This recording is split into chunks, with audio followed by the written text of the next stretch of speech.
Et c'est reparti pour un nouvel épisode. Aujourd'hui, nous allons au Tigalis, un gîte et une maison d'hôtes à quelques kilomètres juste avant Lectoure. Des gîtes et des gens, c'est maintenant.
Donc nous sommes belges, nous venons de Liège, enfin de la région liégeoise, et nous sommes arrivés ici en février 2020, le 12 février précisément, un mois avant le confinement. Et ce qui nous a amenés ici, c'est l'envie de changer de vie, voilà, de vivre autre chose, suite à des événements dans notre vie qui nous ont fait réfléchir à vivre autre chose. Alors, on cherchait d'abord une maison pour nous, et puis on a réfléchi à peut-être accueillir des gens. Pourquoi pas, puisque nous sommes encore jeunes, et qu'une activité pouvait encore se faire. Donc voilà, on a trouvé par hasard, on a découvert par hasard le Gers, on a découvert par hasard Lectoure, mené par un ami, et on a découvert par hasard cette maison, Voilà. qui était sur le chemin, ce qu'on ne savait pas. Et on a continué l'activité des propriétaires précédents qui accueillaient des pèlerins. Voilà. Voilà, des rencontres éphémères. Et en effet, c'est grâce à mon ami Dédé, que je connaissais depuis 5 ans au Maroc, qui nous a fait venir ici, qui nous a dit venez voir le Gers, c'est très joli, et près de Lectoure aussi, parce qu'il y a une activité touristique importante. Et voilà, et on s'est retrouvés sur le chemin en plus, et c'est que du bonheur, puisque ces rencontres éphémères, elles sont top. Des parenthèses, comme nous disait un pèlerin. Voilà, des parenthèses, Des c'est parenthèses, vrai. voilà. Qu'on vit à fond. Alors en fait, la première chose, c'est qu'on s'est rendu compte que eux, quand ils arrivaient ici, ils ne savaient pas qui ils allaient rencontrer, mais nous non plus. en fait. Même s'il y avait eu un contact par téléphone ou par mail, qu'il y avait eu un nom, un prénom échangé, on ne savait quand même pas, ni l'un ni l'autre, qui on allait rencontrer et ce qu'on allait pouvoir partager. Et en fait, à une ou deux exceptions, on a toujours partagé quelque chose. Ouais, exactement. Toujours. Parfois un peu plus, parfois un peu moins, mais toujours une base de partage quand même. Ce sont des gens qui, quand ils ont trouvé un lieu où se poser et où profiter d'un échange, d'un repos justement, d'une table, d'un paysage, d'une maison, d'une chambre, eh bien, ils sont en effet tout disposés, tout ouverts. Et nous, on les a attendus en étant aussi disposés à recevoir. Donc, ça se passe toujours bien. Mais c'est un retour à une vie simple. Les gens arrivent, il n'y a pas d'étiquette, il y a pas de... on rencontre des humains et on essaye d'être humain vis-à-vis d'humains. Et ça ne va pas plus que ça, pas plus loin que ça. C'est déjà pas mal. Ouais. Voilà. Alors le pèlerin, lui, par sa démarche de marcher, a déjà déconnecté un peu des réalités.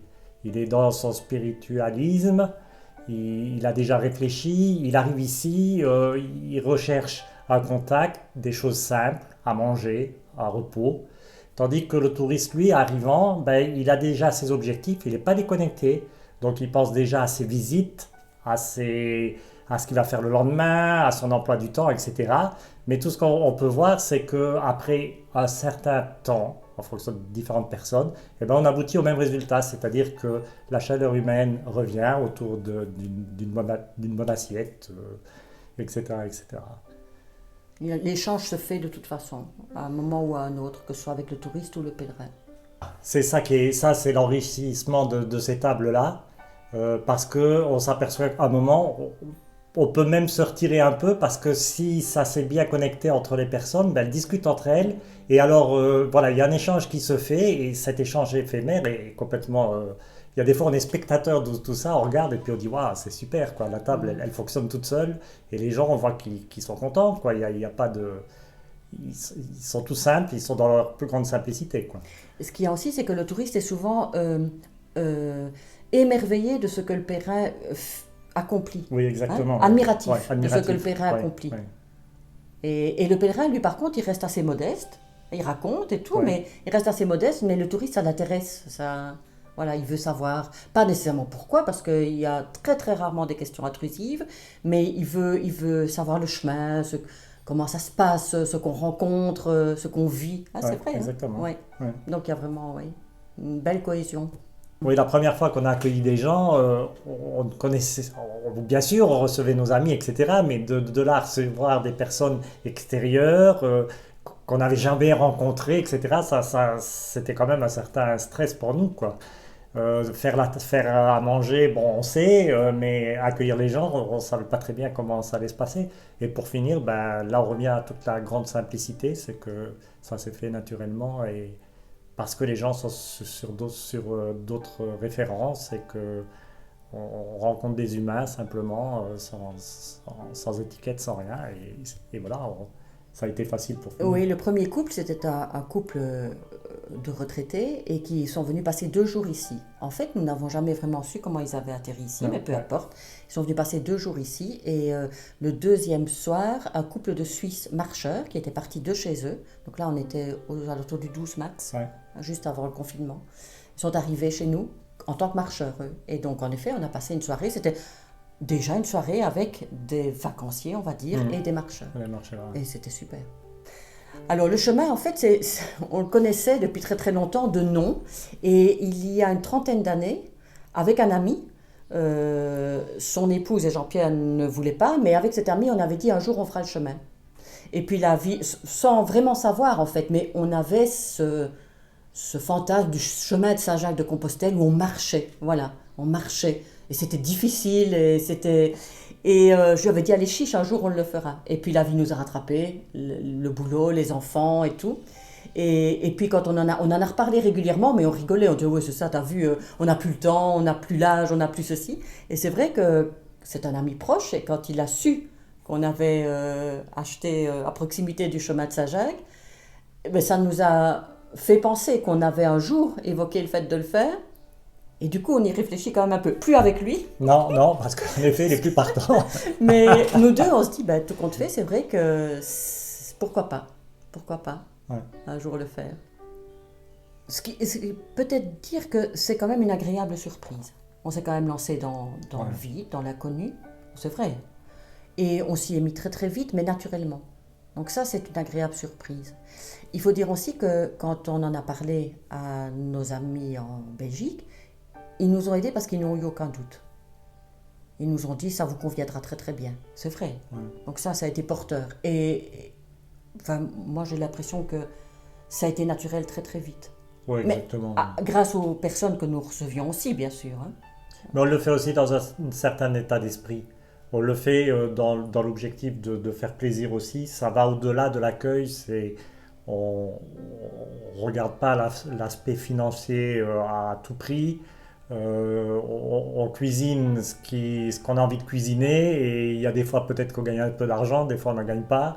Voilà, donc on le fait plus dans un état d'esprit d'un partage, mais un vrai partage, quoi. Puisque nous mangeons tous les soirs, de toute façon, avec les personnes qui sont ici. Donc là aussi, ça explique que on cuisine comme pour nous, ce qu'on a envie de manger, la manière dont on a envie de le présenter et tout. Et oui, ce n'est pas pesant. Il n'y a Non. rien qui est pesant, en fait. C'est naturel. C'est peut-être Mais ça on doit qui est quand même le plus faire attention à surprenant. notre ligne. Apéritif, entrée, plat, dessert tous les soirs. C'est un Ça peu craint. dur. Ça craint. Donc, au fur et à mesure de la saison, en fait, nous faisons des portions plus petites. Donc, nous avons parfois des remarques et nous expliquons qu'en effet, ça, c'est un aspect du métier qu'il faut connaître. Voilà. C'est pas possible de manger tous les jours. Mais bon.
C'est parti.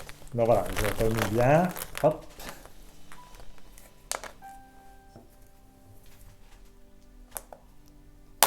Ah. Elle s'ouvre dans l'autre sens, elle. C'est un piège. 3 choses que tu ne supportes pas. Le désordre.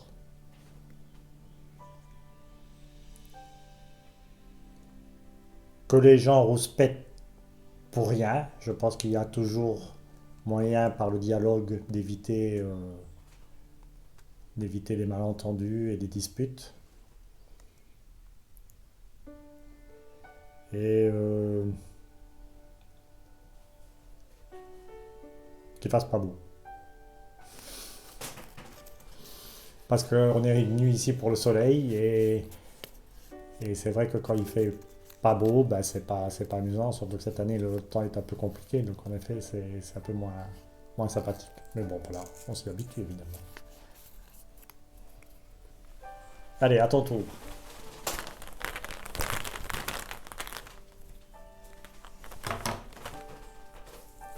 Hop. Je dois déjà t'aider, Oui, c'est trop s'il dur. te plaît. Merci. Raconte-moi ton plus beau souvenir d'enfance. C'est pas gentil ça, parce que c'est émouvant. J'en ai beaucoup en fait, j'ai eu une enfance heureuse. Mon plus beau souvenir d'enfance, là maintenant, je dirais que c'est quand j'allais aux Myrtilles dans les Ardennes avec mon grand-père. Donc moi j'ai 58 ans, mon grand-père est décédé quand j'en avais 15. Et depuis toute petite, j'allais en vacances chez lui. Et ma grand-mère est décédée quand j'avais 6 ans, donc de 6 à 15 ans, mais j'étais avec lui.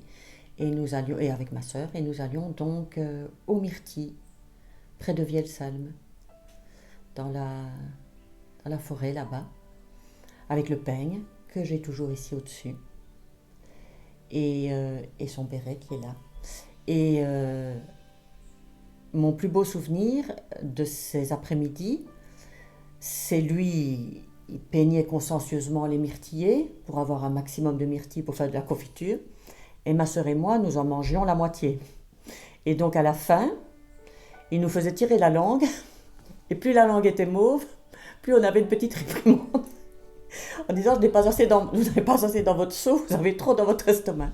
Et puis après, ça se terminait toujours par une glace pour nous, pour ma sœur et moi, dans un café à Vielsalm, et un scotch pour lui. Voilà. Ça doit être un de mes plus beaux souvenirs.